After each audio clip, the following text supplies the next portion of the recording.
Major steps have been taken to help some of Queensland's most vulnerable victims. More than $1 million is being poured into domestic violence services to give those at risk a safe haven in times of need. Jade Kotick reports.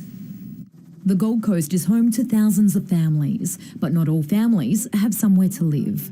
Last year, the region recorded Queensland's highest number of domestic violence applications for accommodation, with 280 women placed in temporary lodgings. So there's a lot of concerns that of that 280 women, how many of those ended up going back to partners because staying in a motel was not a strong, safe place to be. $1.1 million will now be spent on long-term secure housing solutions and a mobile support service to ensure families are safe. It's all about making sure we get to those women earlier, wrap around those support services so they can move on and rebuild their lives and don't feel trapped and have to go back to a violent relationship.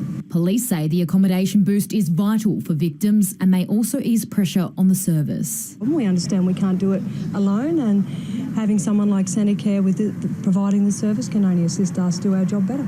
Today's announcement follows a number of domestic violence attacks on the Gold Coast. In January, Pimpama mother Teresa Bradford was stabbed to death in her family home by her estranged husband. We're always willing to look at whether or not we need more, but what we've identified is that there are always going to be women who make the choice not to go into refuge, and we need to be supporting them. The funding will be provided to Centacare over the next 2 years.